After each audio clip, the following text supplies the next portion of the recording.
All right, welcome to Hatman Strikes Back Daily Boxing News. Shout out to everybody in the live chat.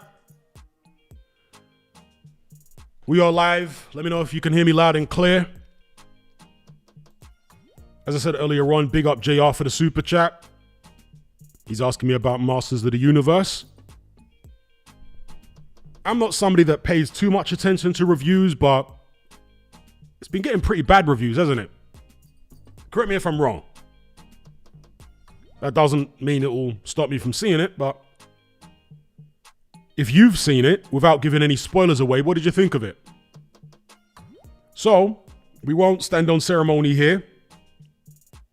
I'll just big everybody up, and I'll come to your questions and comments in a second. Let's just get straight into some boxing talk. So I did see Adam Azim's fight against Steve Claggett, and as I've said, after at least the last 3 or 2 Adam Azim fights, he's slowly winning me over because I was quite skeptical of him early on in his career. And I still get some weirdos turning up to the comment section of my videos saying, "Oh, you were dismissing Azim earlier on. Now you're bigging him up. What's going on?" You do realize that it's okay for somebody to change their mind, don't you? It's like changing your mind is not allowed, apparently, according to some fanboys. No, you can change your mind. You can be skeptical about somebody early on, but then through their performances, they can win you over. And so that's what Adam Azim is doing. He's winning me over. And his performance against Steve Claggett, I'm going to defend against the critics because there are people saying, "Oh, Claggett was nobody. When's he going to fight somebody with a pulse?" Steve Claggett, 2 years ago, fought Teofimo Lopez, and he gave Lopez an argument and he went the distance. So you're not going to sit here and tell me that Azim's performance, taking Claggett out as early as he did in the 3rd round, you can't tell me that's not impressive as a yardstick. It's not like Claggett's been getting knocked out ever since the Teofimo Lopez fight. He hasn't. So don't give me all that BS about, "Oh no, Claggett's a bum." No. Claggett hasn't shown any signs that he has significantly deteriorated since that loss to Teofimo Lopez, as far as punch resistance or ambition or anything like that. So for Azim to go in there and do what he did, it's impressive. Okay, Claggett is not a top 10 guy. He's not an elite fighter, but he is a legit tough guy, and he's not easy to stop. And Adam Azim made it look easy. So we have to put some respect. Was it Birdman who said that? Put some respect, not respect, respect on my name. We have to put some respect on Adam Azim's name. It's just that simple. So big up Adam Azim for the Steve Claggett win. I thought he was impressive. He'll be targeting a world title shot either this year or early next year. Obviously, there's this rivalry with Dalton Smith, which has been going on for a long time. And yes, he did have the opportunity to fight Dalton Smith previously, and he ducked it. But let's not forget that Tyson Fury, when he was a green fighter, had the opportunity to fight David Price, and he ducked that. So it's not like ducking somebody early on in your career means that you're going to be a fraud for the rest of your career. At the end of the day, fighters are built up to championship level. You don't just jump straight in with the first person in the top 10 or top 5 after, a handful of fights that offers to take you on. You need to be developed as a fighter. So, look, I criticized Azim at the time because he was European champion, and Dalton Smith was his mandatory. So if you're going to be holding on to belts like that, you need to fight whoever they order you to fight. And Adam Azim didn't do that. I think he vacated, right, instead. Which is the thing to do. If you're not going to fight, if you're not going to defend that belt and prove you're the best in Europe, well, you better vacate. I guess the criticism really would be they shouldn't have put him in there for the European title in the first place if he weren't willing to defend it against whoever. So that's what I'll say about that. But yeah, the Claggett performance was good. Azim is very fast. He's athletic. I mean, there are still some issues with his defense, but I think they're slowly starting to iron those out. And I like the way he's able to switch it up, shorten his punches and fight up close. I'm not saying that's going to be a good idea against everyone, but he has that in his arsenal. He has it in his repertoire. And people often compare him to Amir Khan because of the fast hands, because of the shared background, right? The cultural, ethnic background they share. Adam Azim can fight on the inside much better than Khan ever could. That's just a fact. So that's one thing that differentiates them. And also, Azim hasn't been showing the vulnerabilities in punch resistance that Khan showed early on in his career. Azim also is massive at 140. He's very, very big at that weight. I wonder how long he can actually stay at that weight for. We shall see. But let me know what you guys thought about his performance in the live chat. But personally, I was impressed. He did what he had to do against the tough, not a top 10 guy, but a tough measuring stick in Steve Claggett. There was also the Dimitri Bivol Efert fight.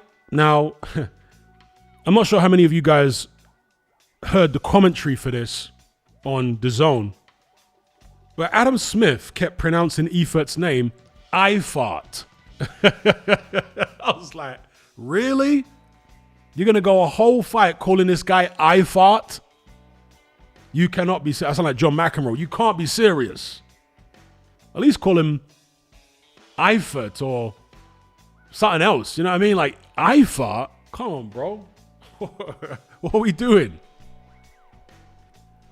Now, obviously, Bivol's been out a long time. He's had to shed some weight. He's had injuries. He's coming back against Eifert, who was... Eifert. I'm calling him Eifert now. Efert. I don't care how the Germans pronounce it. I'm not going to call him Eifert. Michael Efert. He's coming back against this guy who is an obscure opponent who doesn't appear to be that good. And Dimitri Bivol dropped him early, but as is often the case with Bivol, or usually the case, he failed to get him out of there. Didn't really step on the gas and try to get him out of there, truth be told. It's not really Bivol's style. Bivol, even against such a low caliber opponent, is content to just outbox them and go the distance. And in most cases, fighters like that, who don't go the extra mile, who don't take the extra step, are not as revered as fighters who do, especially historically. Most of the most popular fighters in the history of boxing, and I'm talking about not if they were popular at the time, but popular in the long run. Fighters who capture the imagination of future generations who weren't around to watch them when they were actually professional, still boxing as pros. Most of those fighters are punchers. Most of those fighters are finishers. Dimitri Bivol is not that. He's an excellent fighter. He's skilled. He's this, that, and the other. But let's not pretend that a lot of his performances are a little boring to watch. Let's be real. And there have been fighters out there who are not massive KO artists, but they still make a point, at least when they're fighting overmatched opposition, as Bivol was here, they still make a point of trying to get them out of there. An example would be Evander Holyfield at heavyweight. Holyfield was a good puncher at cruiserweight, wasn't a massive puncher at heavyweight, but he would always force the issue. Very rarely did you see an Evander Holyfield fight when he was taking on much bigger men, where he was just content to go the distance. He would always push it and see if he could get a knockout. And if he dropped him early, he'd definitely step on the gas. He wouldn't allow it to just go the distance like that. You have Alexander Usyk, a more recent example. He's not a massive puncher. I think his power is maybe a little underrated, but he's still not a massive puncher at heavyweight. But he, where he can, will force the issue. If he drops you or hurts you, he's going to go for you in a much more meaningful way than we see from the likes of Dimitri Bivol. So again, Bivol's a great fighter, fantastic. He's got all the skills, very fast hands, footwork. He's tough himself. But the Efert fight was an underwhelming watch. Let's just put it that way. So that's what I thought of Bivol against Efert. And prior to Benavidez moving up to cruiserweight and beating Ramirez, and I'll keep banging on about this, and obviously I could turn out to be completely wrong, but prior to Benavidez moving up and beating Ramirez, I was one of the few voices saying that I think Benavidez gives Bivol absolute hell. In fact, I could see Benavidez winning the fight. I'm not necessarily saying I'd make him favorite, but I don't see it as any wider than 55-45. If it is in Bivol's favor, I don't see him having any more than a 55% chance personally. I think Benavidez is the toughest fight out there for Bivol. Unless Benavidez really struggles to get back down to 175, and I guess that'll be a debate if they fight and Benavidez doesn't perform or doesn't come close to winning. There are going to be some that say, well, it's because he came back down from cruiserweight, and historically, fighters have really struggled, wouldn't have done that. And you have to bear in mind that cruiserweight is 25 pounds above light heavyweight, so the jump is massive. It's the biggest weight gap jump between two divisions in boxing. There's no other two divisions where the weight gap is anywhere near that big. Obviously, when you move up from cruiser to heavy, heavy's unlimited in terms of what the fighters can weigh. But long story short, yeah, I was one of the few saying that I think Bivol is going to have a hell of a fight on his hands if he steps in against Benavidez prior to Benavidez beating Ramirez. After Benavidez beat Ramirez, now there's a lot more people on that same boat who think that Benavidez is a serious problem for Bivol. Now, Bivol, as we've seen before, is a great big occasion fighter. And I want to talk about this actually, because I've been saying for a long time that Tyson Fury is a better big occasion fighter than Anthony Joshua. And some people will say, what do you mean? What happens then if AJ beats Fury? Are you going to go back on what you said? Are you going to admit you were wrong?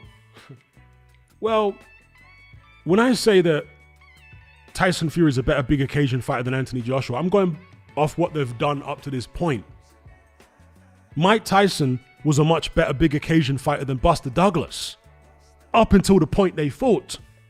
Buster Douglas, maybe it was due to partly the death of his mother and other situations surrounding their fight, he was able to perform that night, against Mike Tyson to score the biggest upset in boxing history.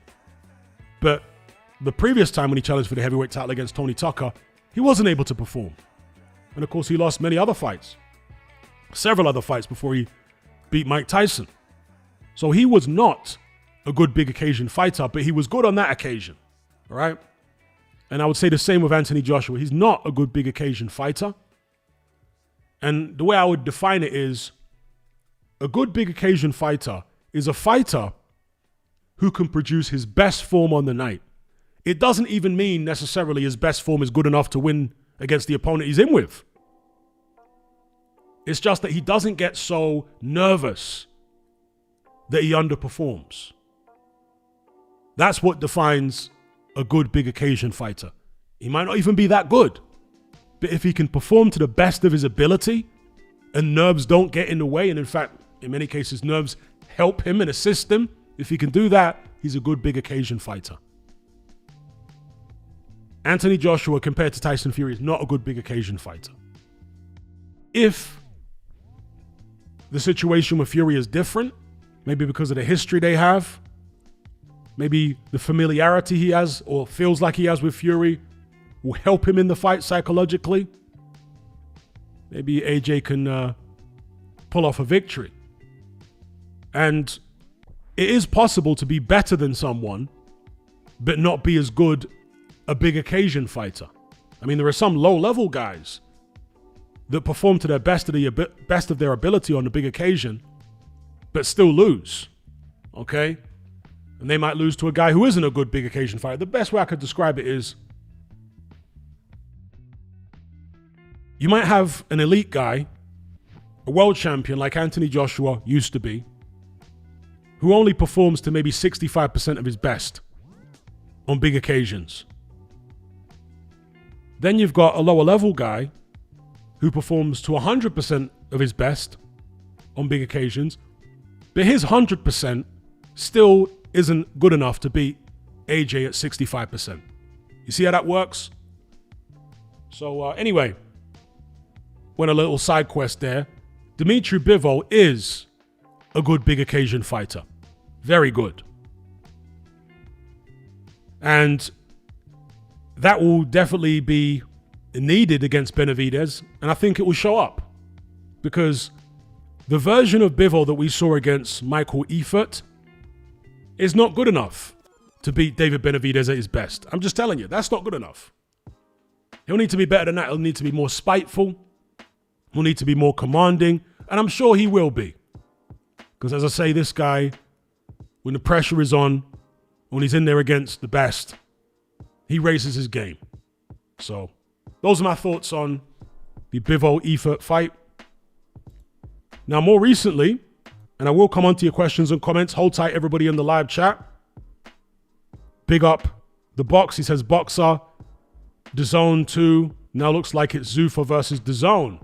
Yeah, we'll come on to that. Big up the box for the super chat. There's some people laughing at the fart name. I fart. Did any of you guys hear him say that, though?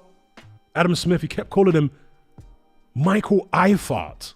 Like, come on, bro. I ain't going to be pronouncing it like that on the broadcast. Like, give it a rest. So, there was the Zuffa show the other day. And where I live in the world, those shows are still being streamed for free on YouTube. In the UK, apparently not. But if you get hold of a VPN and set your VPN to somewhere in Southern Africa, South Africa, for example, according to somebody in my Element group, Japan was also working as a VPN location to watch those Zuffa cards on YouTube that are streamed live. So you guys might want to look into that in future. I've said before this show that the two previous Zuffa shows, Zuffa 5 and 6, I think it was 5 and 6, but a couple of the more recent shows were very impressive. The last Zuffa show I saw was the one headlined by, excuse me, headlined by F.A. Jagba versus Charles Martin. Now, Eddie Hearn, of course, has been trashing Zuffa. Frank Warren's been doing similar. The fights that they're putting on in these shows are not elite level fights, but what they are is well-matched fights. What do I mean by well-matched? I mean well-matched as far as entertainment. See, you can have two well-matched fighters, and this often happens on Matchroom and Queensberry shows, who are close to each other in terms of ability, but neither of them can crack an egg. They're so similar stylistically. They've got that kind of generic British from Essex or from the Northeast or one of these places boxing style. So generic, so uninspiring, so dull.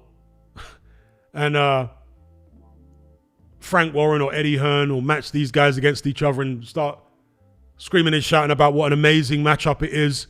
But in most cases, it's boring as hell. What Zuffa, with the relatively limited pool of talent that they have at the minute, I know there's talk about them signing Shakur Stevenson and all these other people, but I'm talking about the shows I've seen so far. It's featured a relatively limited talent pool.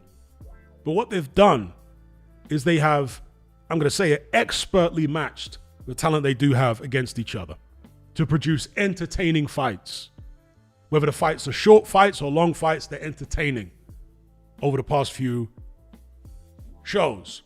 And this show, Zuffa 7, was another example of that. So, again, a couple of British cruiserweights fought on the undercard, and there was a cruiserweight main event. Jack Massey against Siobhan Clark. A very good stylistic matchup.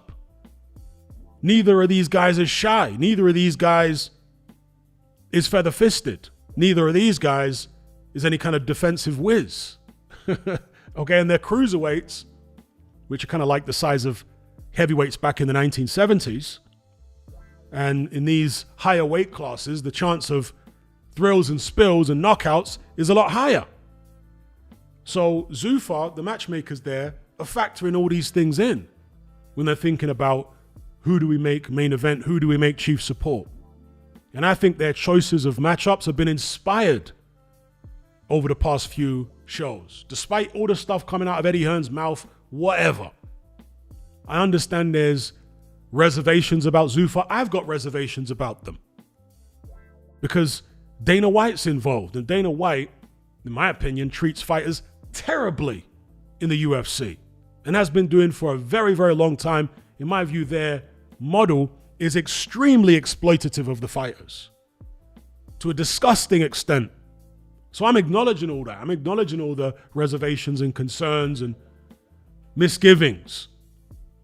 But to put all that aside for a second and just judge the show, or the shows, plural, as they are, as just a form of entertainment. That's what spectator sport is. It's entertainment at the end of the day. Those shows delivered. Yes, they did. It wasn't elite level fighters, top to bottom, but it was fighters that were matched well in terms of styles to produce fireworks, knockouts, knockdowns, so on and so forth. So the Jack Massey Siobhan Clark fight was a great example of that. Clark has been hurt numerous times in his career, and he's been down once before. I think it was in the Mosquea fight. Correct me if I'm wrong. Or was it against Apochi, the Nigerian? It's one of those fights he was down. So he's a guy that can be hurt. He is somewhat vulnerable when it comes to punch resistance, but he always gets up. He always perseveres and lasts the distance. Nobody stopped him. He was badly hurt by Jack Massey. I think it was in round 4. He was down twice. In fact, he was so badly hurt that after the fight, when the interviewer reminded him of those knockdowns, Siobhan Clark said, "No, what are you talking about? I was only dropped once." And the guy said, "No, you were dropped twice." And Clark said, "Did I get a count the second time?" The guy said, "Yeah, you did." "Oh, okay." That's how badly he was hurt. He didn't even remember the second knockdown. So, Clark was hurt badly. But as he does, he's a very tough man. Very, very mentally resilient. And very physically resilient as far as bouncing back from being hurt. Because, you get some guys, when they get hurt, they remain in this fog for the rest of the fight. Frank Bruno used to be like that. The guy would get hurt and they just stay hurt for ages. He wouldn't recover. Anthony Joshua was similar to that too. But Chev Clark is one of these guys that, yes, he can get hurt quite easy, but he's able to recover quick. And he did it against Jack Massey here. He was able to recover from 2 punishing knockdowns. He was very badly, they were heavy knockdowns. Punishing knockdowns, he recovered. And he came back a few rounds later to give Jack Massey a taste of his own medicine. Dropped him with a massive right hand. Massey got up. He was hurt. Chev Clark jumped all over him. And I was impressed by the energy that Chev Clark had. Again, he took punishment in that 4th round. He was hurt in that 4th round. He came back several rounds later with loads of energy after he dropped Jack Massey. In fact, he had so much energy. He was so excited that he scored a knockdown, but he was actually not producing his best work, okay, because he was so anxious to get the fight over with. But very energetic when he went for the finish, and very energetic in a post-fight celebration, right? So that was a great come from behind victory, and fans love that kind of thing. Again, a good stylistic matchup as chief support. I think it was chief support, right? On the undercard. And then the main event, I mean, dear, oh dear, oh dear. Riziki, Billum Smith's opponent, fought like an absolute madman. And I'm not sure how many of you guys remember this. A shout out to Double A for the super chat. He says, Hatman, I would argue Beterbiev got beat in their rematch because it was a 4-month turnaround at his age. It's why he ran out of steam later in the fight. It's a shame the trilogy was so delayed. Big up Double A. I'll come on to that super chat. Thank you for that. And thank you for the box. I've not forgotten about your super chat either. I'll come on to it after I've finished this review here for the Zuffa show, Zuffa 7. So Chris Billam-Smith versus Ryan Riziki. Some of you guys may remember that Riziki fought Oscar Rivas many years ago. Rivas was also like Riziki, based in Canada. And that was, I think, for a bridgerweight contest. Correct me if I'm wrong. Maybe somebody can jog my memory, fill in the gaps in the live chat. But he fought Oscar Rivas, and he attacked Rivas just the same way he attacked Billam-Smith. And think about how massive Oscar Rivas is. I mean, Rivas got muscles on his muscles. That looks like Lou Ferrigno or something. Massive guy. And Riziki wasn't impressed by any of the muscles.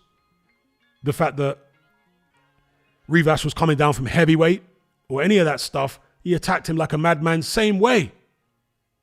So that's just who Riziki is. He had a rough kind of upbringing as far as he used to be a street fighter and was in trouble with the law. And interestingly, apparently, when he was in trouble with the law over fighting in the street, a judge told him that he had to take up boxing to channel his aggression there.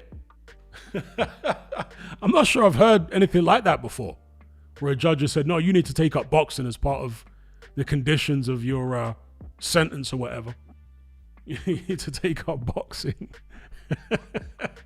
It's a good thing he did, because if Riziki hadn't taken up boxing, this is exactly the kind of guy, if you know anything about his backstory and how rough he's been, this is exactly the kind of guy, if not for boxing, would have ended up in the prison system, right? Penitentiary, as they call it in America. I know Riziki's Canadian. He would have ended up in a penitentiary, in and out the penitentiary for the rest of his life.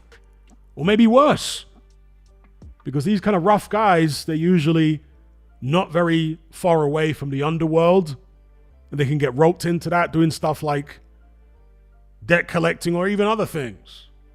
So this guy was not on a good path, I don't think, if it weren't for professional boxing. So that judge might have saved his life. At least for now, you know? So he's a do-or-die kind of fighter. He's very tough, incredibly physically strong, and you could see that in there. Billam-Smith is strong himself, but Riziki was overpowering him with physical strength. Billam-Smith, however, had more skill. And skills pay the bills. It paid off. Not like Chris Billam-Smith is some kind of Pernell Whitaker, Floyd Mayweather character. He's obviously not that.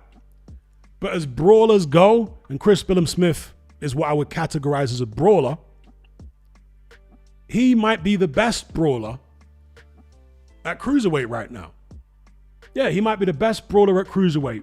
Please don't mention David Benavidez because he's not a brawler. How do I categorize a brawler? I would categorize a brawler as a pressure fighter who is not particularly skilled.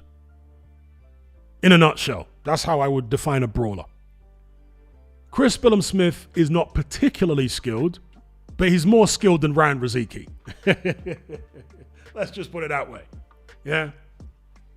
So examples of other pressure fighters who are and aren't brawlers, I would say Antonio Margarito was a brawler. I would say, what's the guy? God, I forgot his name now. Mayorga. Ricardo Mayorga was a brawler. Brandon Rios was a brawler. Mike Tyson was not a brawler. Not in my definition of a brawler anyway. He was too skilled as a pressure fighter to be considered a brawler. But certainly Riziki, an out-and-out brawler. And Chris Billam-Smith was just a higher level of brawler in terms of the skill factor. I'm not sure there's any brawler in the cruiserweight division that could beat Chris Billam-Smith, to be honest. He's been outboxed. He was kind of out-muscled by Riakpo, who's not really a brawler himself, but he imposed his physical strength in their first fight. And as I say, Chris Billam Smith was outboxed by Ramirez. Just getting this frog out my throat. So yeah, a very entertaining fight. A fight in which Chris Billam Smith was under intense pressure. And there were moments there where you thought, is CBS wilting here? But he's so used to fighting while fatigued. He's so used to fighting while being buzzed that he was able to come through. A less experienced version of Chris Billam Smith might not have come through. But at this stage, he is a hardened veteran. Right? He's a tough man. He looks like a guy from the World War II or World War I, well, World War I really, trenches. He looks like a World War I soldier. He's got the kind of facial features that you see in those old pictures, black and white pictures with the high cheekbones and kind of sunken face and all that. Man looks like a World War I trench soldier, and he fights like one. So, yeah, hats off to Chris Billam Smith. Apparently, all roads, and to just talk about the fight, Chris Billam Smith basically countered Riziki effectively throughout the fight, broke him down, and eventually caused Riziki to retire on his stool. Riziki, however you want to pronounce it, to retire on his stool. Was it his decision or was it his corner's decision? Normally in the UK, the corner are going to ask the fighter, do you want to continue?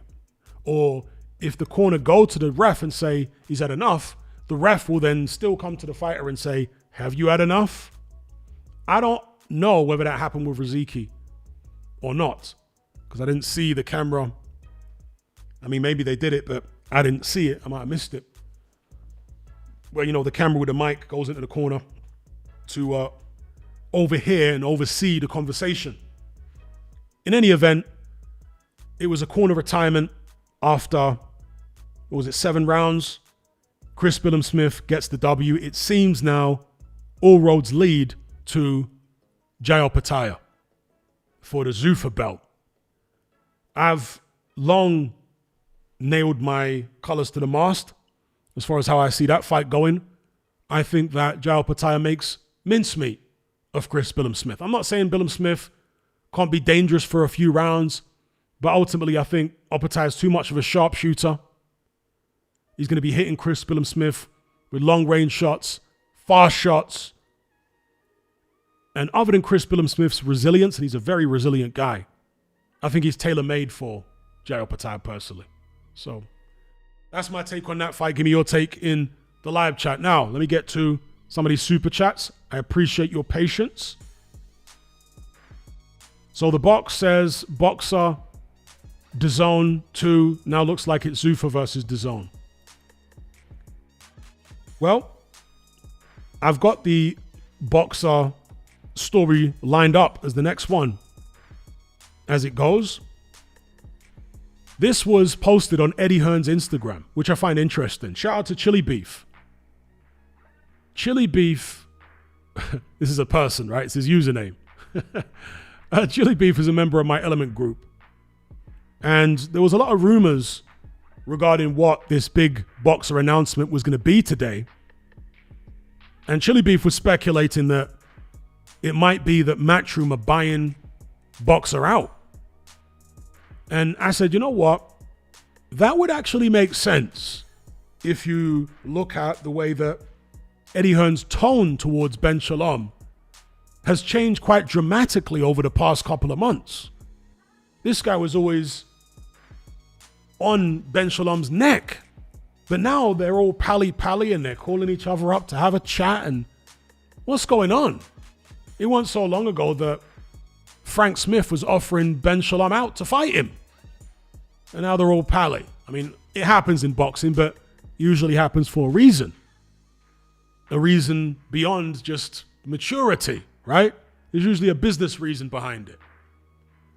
And so it seemed a plausible possibility that Matchroom maybe were going to buy a stake in Boxer or buy them out completely, etc., based on how all of a sudden complimentary Eddie Hearn was being towards Ben Shalom.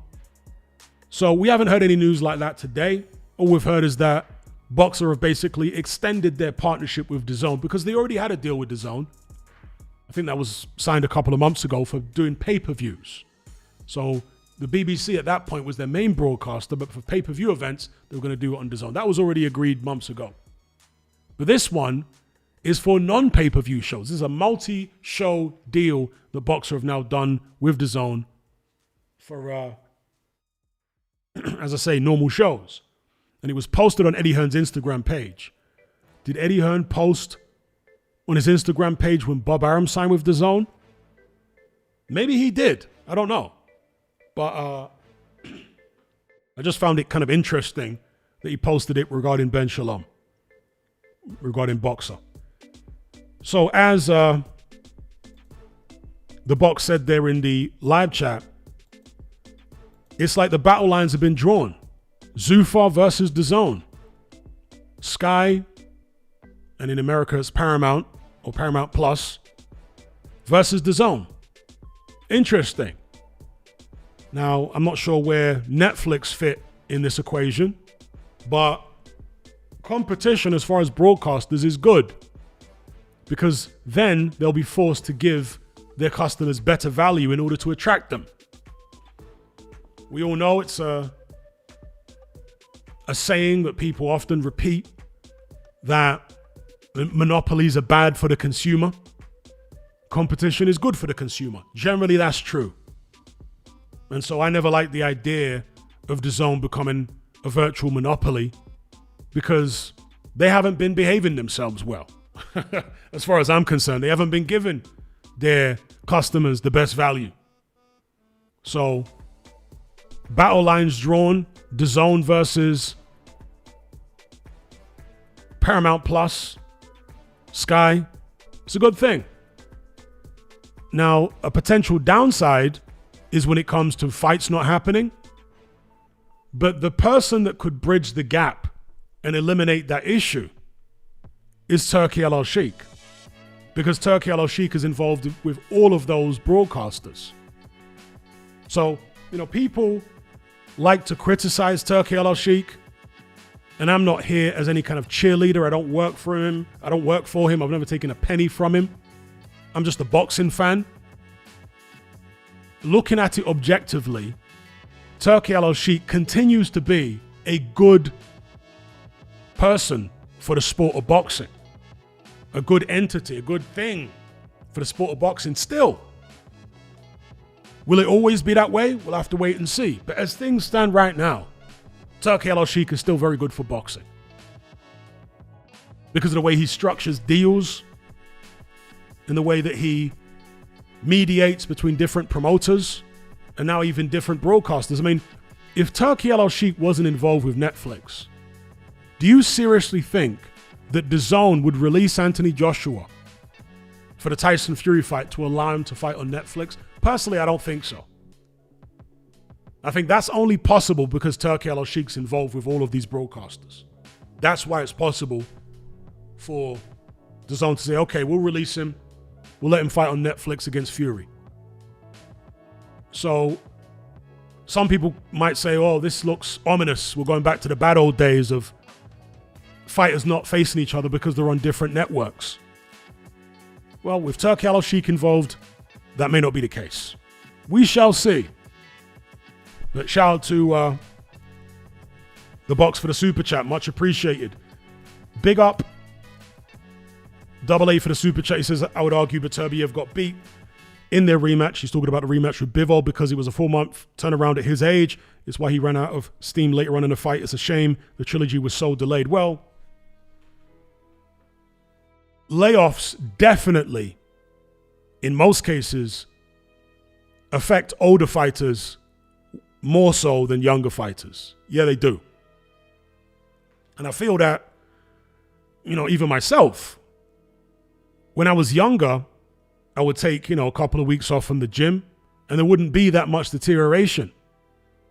When you move on into your 30s, particularly late 30s, and you take a few days off in the gym, then you go back to the gym and there's like a huge deterioration. Your fitness levels drop off faster. You physically, as I say, just deteriorate more quickly in between fights, especially if you're taking long layoffs and whatnot. So layoffs are a lot more kind to younger fighters than they are to older fighters. And that's why I really have to wonder about Beterbiev coming back now. He might be a shadow of his former self. We'll have to wait and see. He is different, Beterbiev. Don't get it twisted. He is a beast physically. But he's still a man at the end of the day. And Father Time is undefeated. So big up Double A for the super chat. I agree with you that Beterbiev would have been more affected by the layoff than Dmitry Bivol. Shout out to Mohammed for the super chat. He says, do you think Shiraz can become undisputed? That's a very good question. Let me bring up the rankings here and have a look at his competition at super middleweight. So you got Jaime Munguia, WBA super middleweight champion. You got Iglesias, IBF champion. Billy, WBC champion. Shiraz has got the WBO. It's possible he could become undisputed. But am I predicting it? Do I think it's likely? No, I don't. I think Shiraz is very good.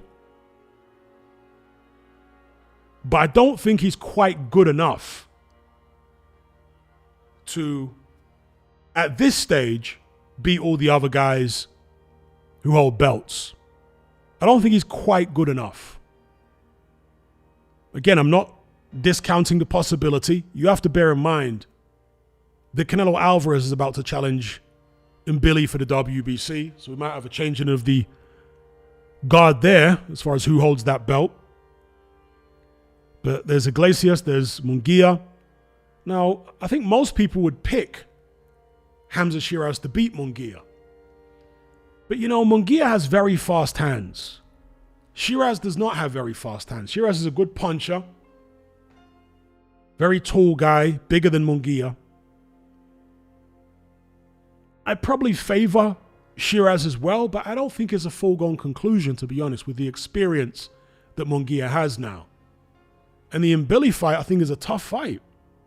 You know, Mbili is not a sophisticated fighter. And he's not going to have a long career the way that he fights. It's far too high mileage. You know, the way he fights, he puts a lot of mileage on his body fighting like that. But he's in his prime right now, it would appear, Christian Mbili. Let's see what happens against Canelo. See, for me, Mbili is tailor-made for a prime Canelo.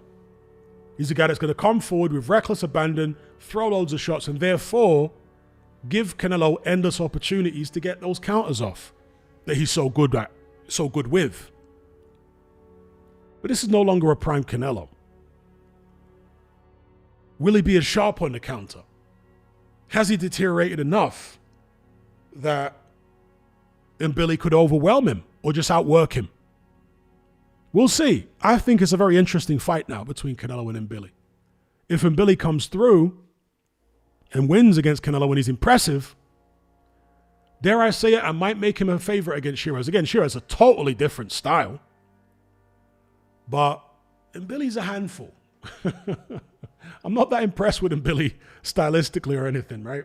He's entertaining, but in terms of skills, he's not a very skilled fighter. But he has such incredible cardio. I mean, this guy's got some of the best cardio in the whole sport of boxing. It's ridiculous the cardio this guy's got. Dear. This guy, you know, Mbili is the epitome of somebody who, he's the epitome of a guy who fights like a man possessed. The guy fights like he's possessed. So I'm not sure about Shiraz in that fight, to be honest, against Mbili. Maybe he knocks him out, but that's a tough one for him. So, long story short, it's possible Shiraz can become undisputed, but I wouldn't personally put any money on it at this stage. You know, the boxing landscape can change and Shiraz can continue to improve. At some point, I might feel confident enough to say, yeah, this guy will become undisputed. But right now, I'm not yet that confident. But thank you for your super chat. Much appreciated.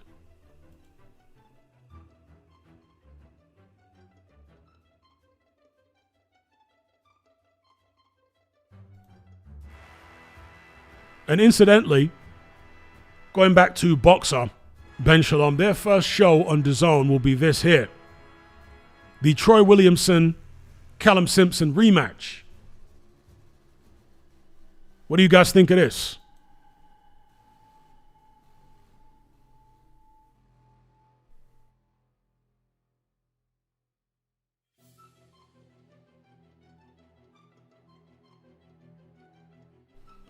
The box says, I'll take him Billy over Shiraz, who is too stiff in the pocket.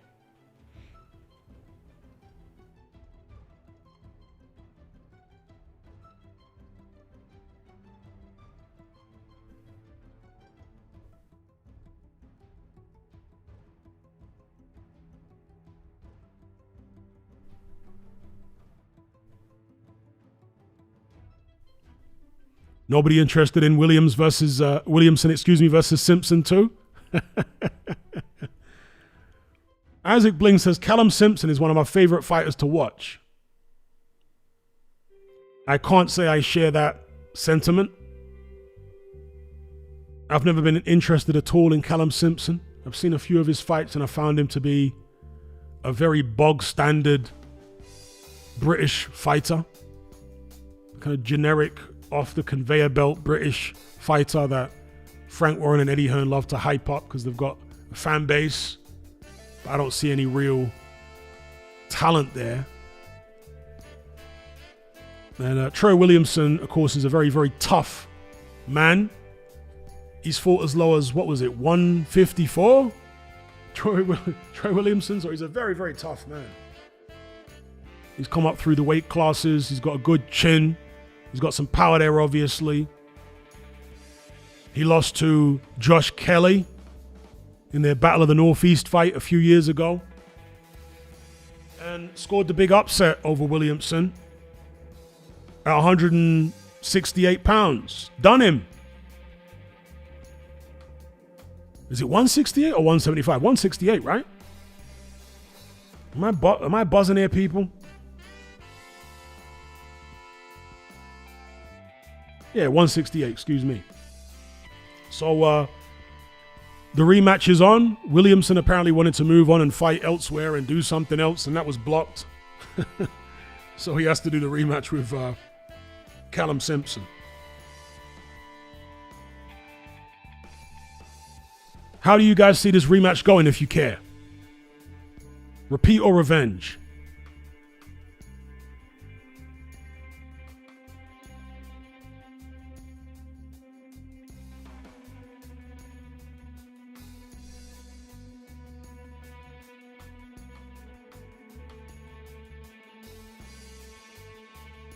Four Fox says, Troy Williamson arguably ended Ted Cheeseman's career. Ted Cheeseman, can't remember him. He's had a lot of problems since retiring, by the way, Ted Cheeseman, outside the ring. Nearly lost his life.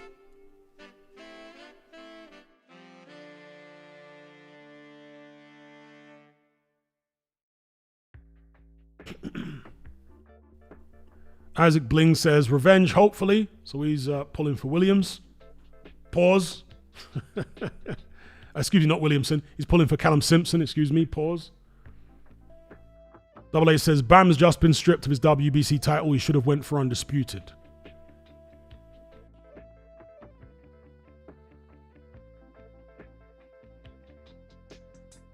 Omar says, how does Dubois do against prime Mike Tyson? Not too well, I don't think. He's a bit too stiff.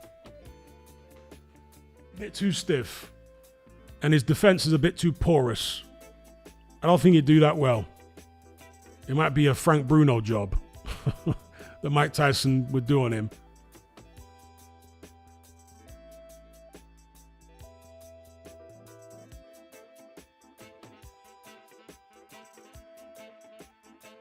I think if you're going to beat Mike Tyson, you need to have some fluidity and speed about you. either on the outside or in the pocket. And Daniel Dubois, although he's faster than he looks, I don't think he'd be fast enough against Iron Mike in his prime.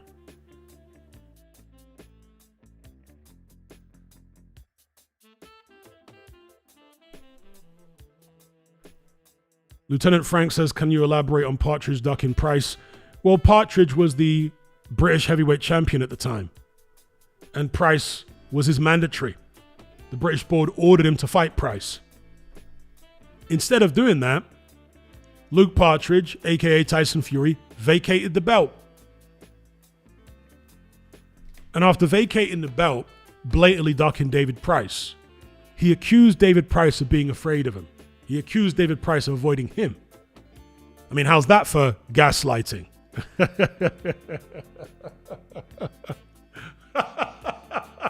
You blatantly duck someone, you even give up a belt when they're mandatory for it, and then you accuse them of ducking you? What in the gaslighting hell? So that's what happened. And from what I hear, Peter Fury just didn't feel like Tyson was developed enough at that stage to go ahead and take that fight. I mean, maybe he could have won it, but they felt like it wasn't a risk worth taking at that stage. I mean, bear in mind, that was a version of Luke Partridge, Tyson Fury, who had just gone life and death with John McDermott. And then John McDermott went and fought David Price and got knocked out in a round. So when Team Fury are seeing that, they're like, maybe we should delay that Price fight for now. You know?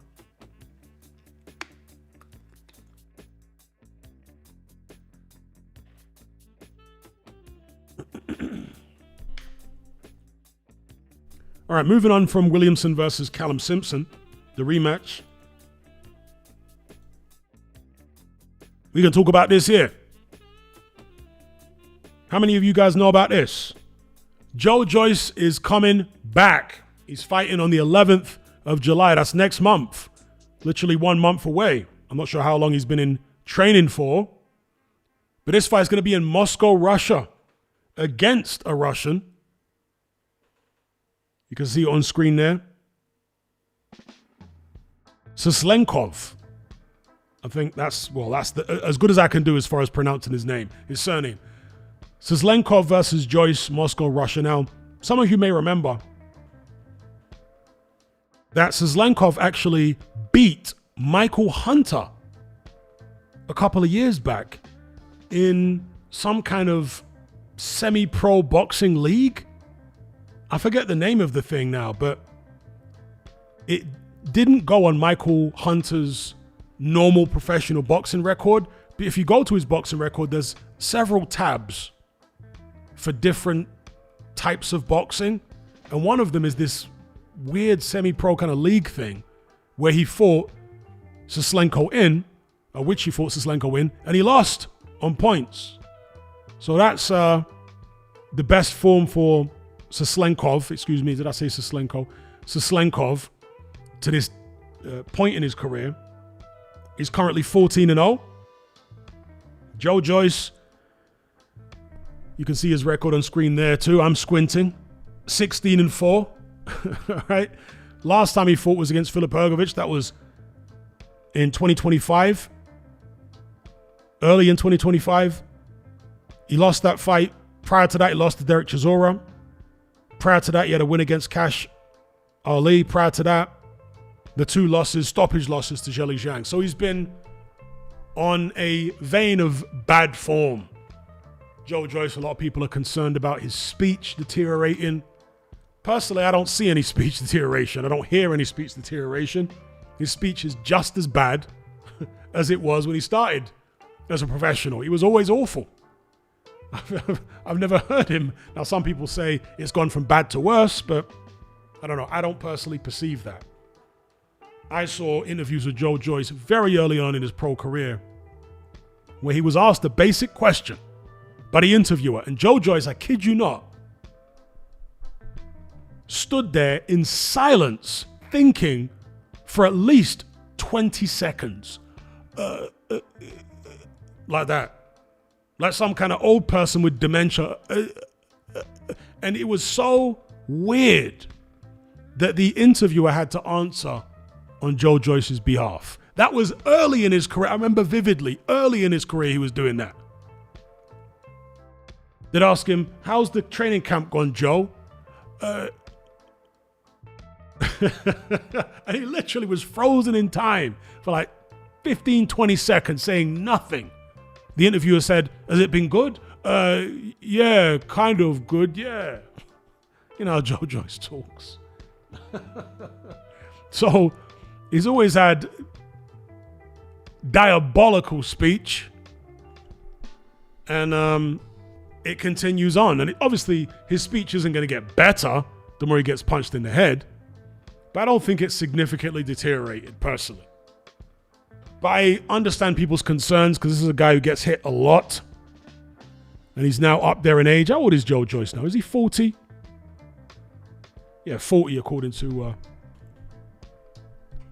the record on screen there. Exactly 40 years of age. And at these ages, taking punishment can be even more damaging.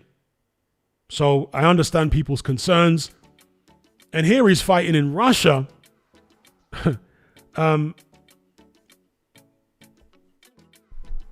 Frank Warren will be involved, as you can see there.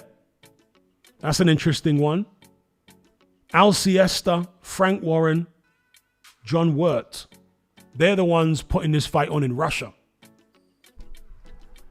Under the current political climate, it's a bit controversial. I mean, I've got no issue with it, but you know what the mainstream media is like in mainstream society. They're going to see it as controversial that Frank Warren's putting a show on over there.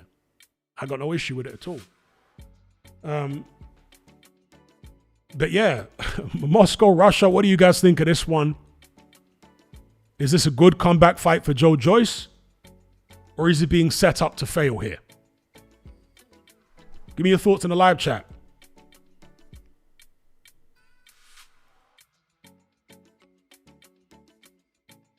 The box says White and Chisora sound terrible. Yes, they do. Particularly Chisora. But both he and Dylan White, you can definitely hear the deterioration in their speech over the past few. 100%. Yes, that one I totally concur with. 100%.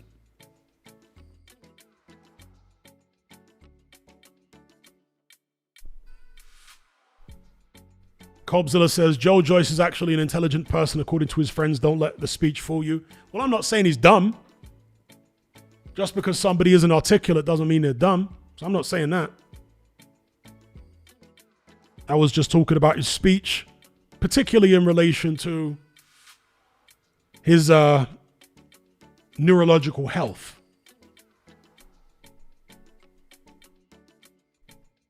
Shout out to Kayvon Green. Shout out to Arco.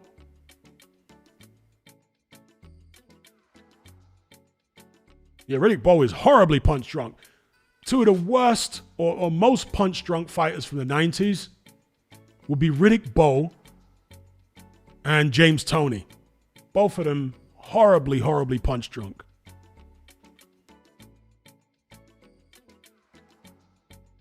Meldrick Taylor as well. Meldrick Taylor, has he even appeared in public over the past 20 years?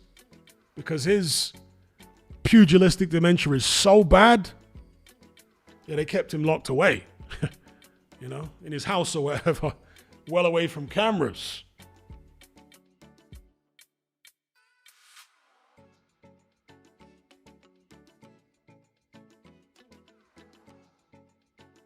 What do you guys think of this fight, though? Joe Joyce versus Soslenkov. Is Joyce going to win this fight? Let's just start there. Did any of you guys see the Soslenkov-Michael Hunter fight from a couple of years ago?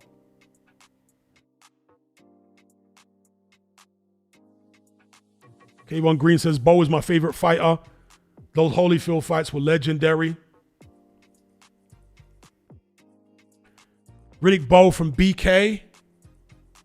Bowe's from Brownsville, right? Not from Bed-Stuy. Pretty sure it's from the Ville. Because he and Mike Tyson went to the same school. And Mike Tyson was born in Bed-Stuy, Bedford-Stuyvesant, but later in his childhood moved to Brownsville. So I want to say when he was at school with Riddick Bowe, it was in Brownsville, not Bed-Stuy. But it'd be Fernie G or Kayvon Green can correct me. Which one of you is from New York? I forget now. I think it's Fernie G. Is it K? No, I think it's Kayvon Green. He's from New York. Where's Fernie G from? I forget.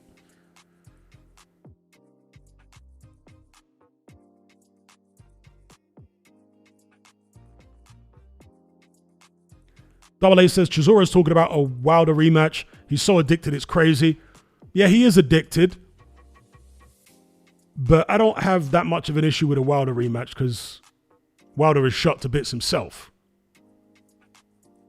And he's not the puncher he once was. Big up James Wood in the live chat. He says, just got back from Zante yesterday at 2 a.m. and straight back on the Ard Road fitting kitchens. There you go. That's the Alexander Usyk of kitchen fitters, James Wood, over there in Sheffield in the north of England. If you need a kitchen fitted, he's the man you need to call. Big up James Wood every time. Flapping around he won't be flapping around like a babkin. He'll fit your kitchen in timely fashion to the highest of standards.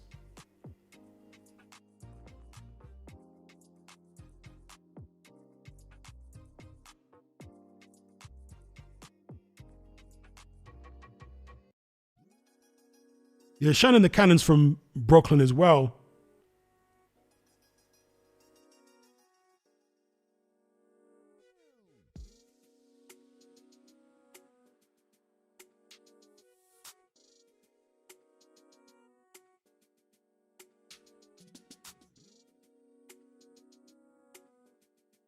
BK.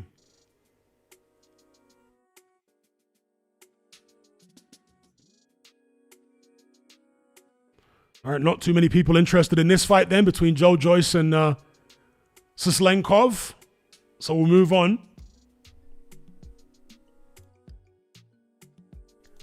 To the main topic of this live stream. Gervonta Davis, Floyd Schofield Jr.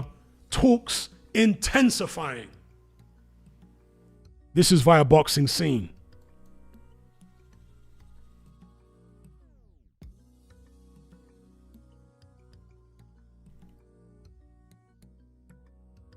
Floyd Schofield, a.k.a. Kid Austin. Floyd Schofield III. 23 years of age. From Austin, Texas, hence Kid Austin. But born in Jersey City, New Jersey. 19-0, 13 KOs. Gervonta Tank Davis. You all know him. He's now 31.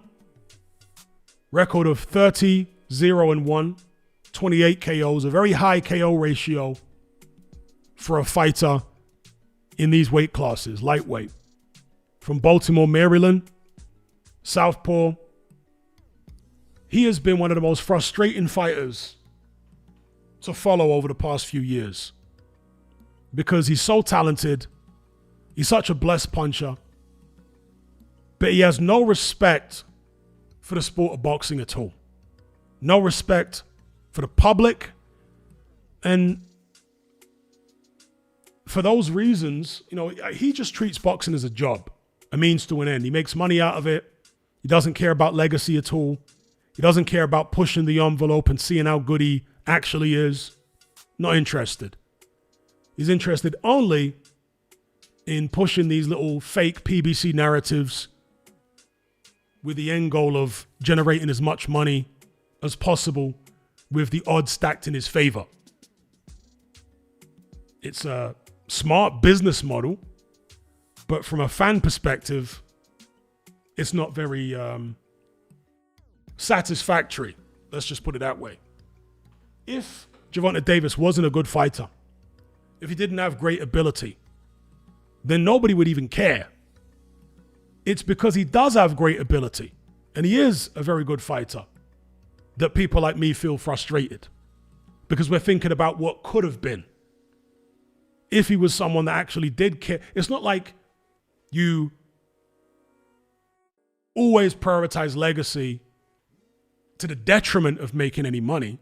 I'm not saying that. It's prize fighting. Of course you should make money. Make a lot of money. But at the end of the day, it's the fans that put the money in your pocket. And from a fan perspective, I want to see the best fight the best. I want to see the most talented fighters push their talent, challenging the best guys, not with ridiculous stipulations in the contract and rehydration clauses and all this catch weights and all this BS. No. Just taking on the other top guys in their prime, striking while the iron's hot, and let the chips fall where they may. That's what I like to see. Gervonta Davis has denied us that throughout his career. Very, very frustrating. Floyd Schofield, on the other hand, nearly fought Shakur Stevenson. That would have been interesting. He ostensibly fell ill a few days before the fight that was supposed to be in Saudi Arabia. Stevenson ended up fighting Josh Padley. Some people say that Schofield had no intention of going ahead with the fight. Certainly, Shakur Stevenson wasn't surprised when he pulled out. He said, the kid never wanted to fight me. I was somebody that was disappointed when that fight didn't go ahead because I was looking forward to it.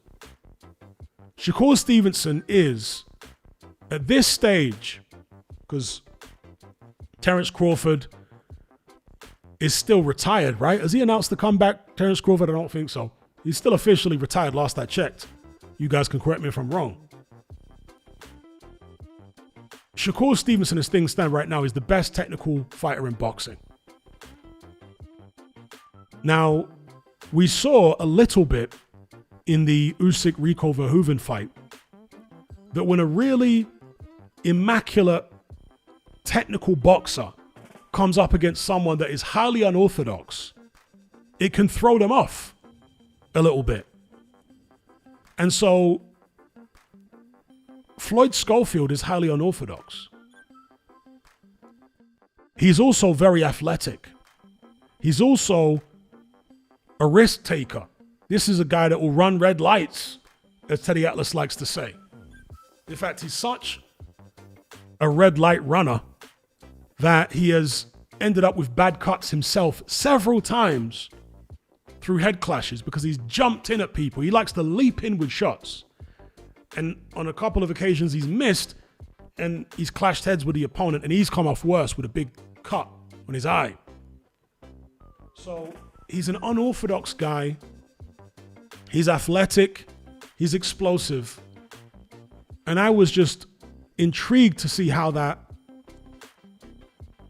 erratic style with all the athleticism and unusual angles and offbeat rhythm would match up against a very conventional, albeit highly skilled, Shakur Stevenson. Because nobody's going to outbox Shakur Stevenson. That's just not going to happen. All right. So if you're going to beat the guy, you're either going to have to knock him out or you're going to have to be so unorthodox that he just can't get a read on you. Maybe Floyd Schofield is that guy. I mean, I'd make Shakur Stevenson the favorite. Don't get it twisted.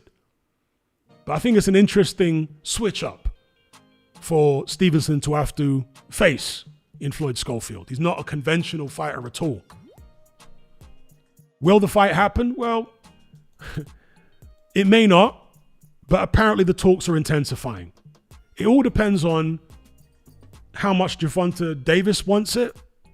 If they're paying a lot of money, then I'm sure Floyd Schofield will take it. He's only 23. He hasn't made any life-changing money yet. So if they're putting some serious bread on the table, Schofield and particularly his dad, they ain't going to turn that bread down. If they're offering them chicken change, then yeah. If they're offering them chump change, they might say, we'll leave this on the table. We'll go in a different direction. But if they're offering them millions, I don't see them turning it down. I don't see them pricing themselves out if they're being offered millions. it will be the Davis side of things that will determine whether the fight happens or not. Because Davis might see there's not enough reward in taking this kind of risk against a young 23-year-old kid. And Davis, of course, is a fantastic puncher, a good boxer, but not a great boxer. He's been outboxed in several fights. He was getting outboxed by Frank Martin, actually, until he found the knockout punch, as he tends to do. And we know what happened against Lamont Roach. So, and also, Davis is so distracted by stuff outside the ring. Man's on the run half the time. Warrants out for his arrest.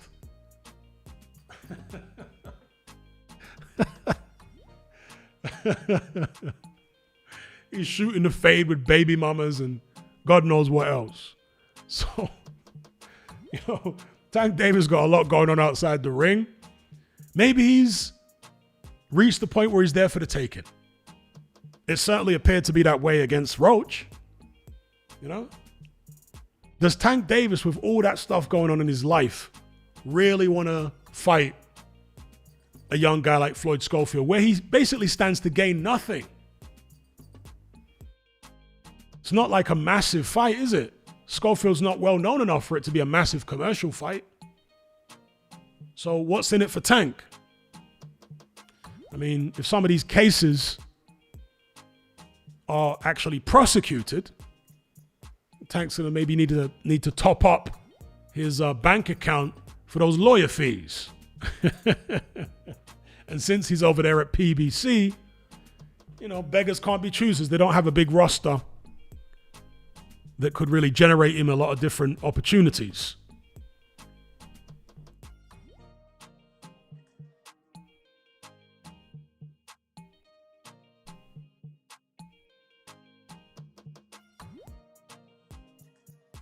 Kayvon Green says, I promise Tank isn't going to jail.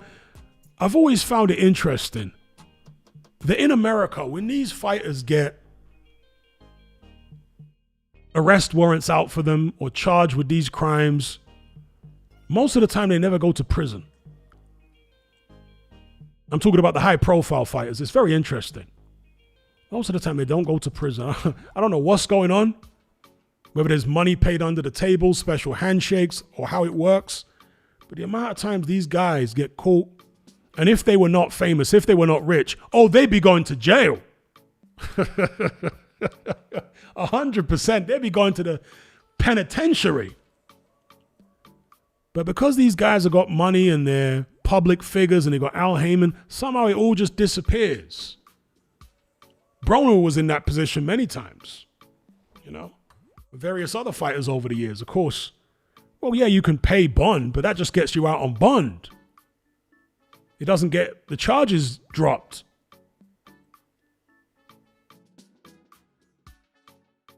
Kayvon Green says it's really hard to go to jail in America. Well, there's a lot of other people that would disagree with that, but you're in America, so I'm not going to argue with you. Although you're in New York, maybe it's different in other states. I mean, from what I've heard and heard people say over the years, in some of those states down south, it's frighteningly easy to go to prison. With the 3-strike rule and all that kind of stuff, even 3 misdemeanors or something, then they're going to throw you in prison for a long time.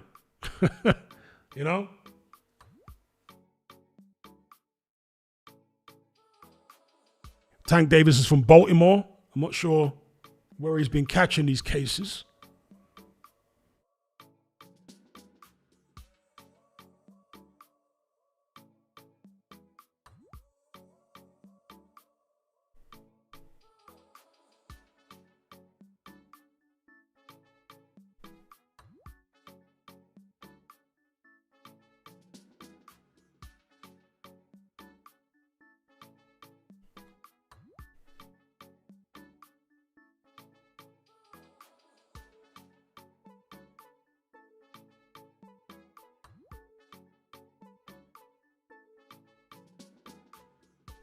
So Matt Duke says, do you see Tank going the same way as Broner in terms of really struggling outside of boxing financially?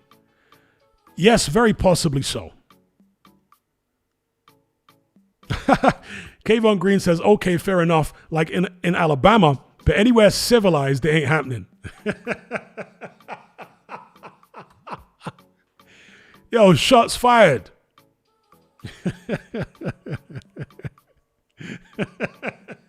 Kayvon Green is saying Alabama is uncivilized. Okay. I'm not saying you're wrong, but shots fired. Alabama, Louisiana, Mississippi. I hear a lot of horror stories in those states about how easy it is, especially for black Americans, to go to prison.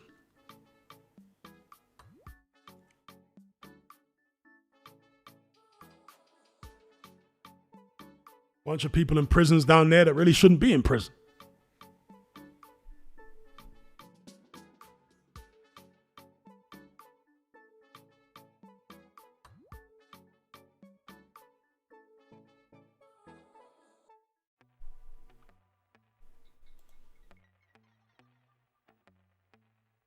So let's get a show of hands here.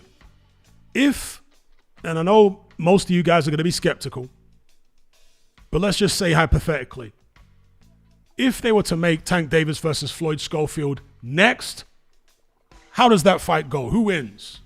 Is it even competitive? Let's get a show of hands.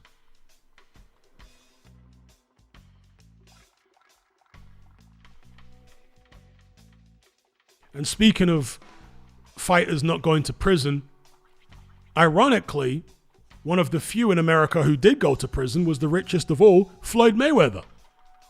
He actually went to prison. Obviously, historically, many American fighters have gone to prison, but I'm talking about, over the past 15 years. Mayweather, the richest of all, actually went to the penitentiary.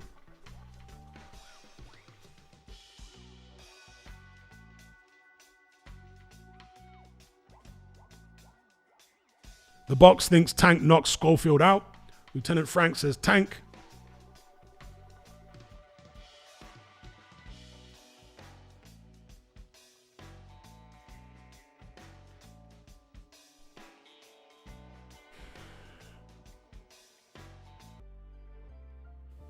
Anyway, folks, let's wrap this. We've gone down a very dark rabbit hole here. So we'll wrap it there. I'd like to give a shout out to everyone who joined the conversation. And a special shout out to those who donated via Super Chat. They are JR, The Box, AA13, Mohammed, Sam O'Donoghue, Matt Borgerson, and Matt Borgerson again.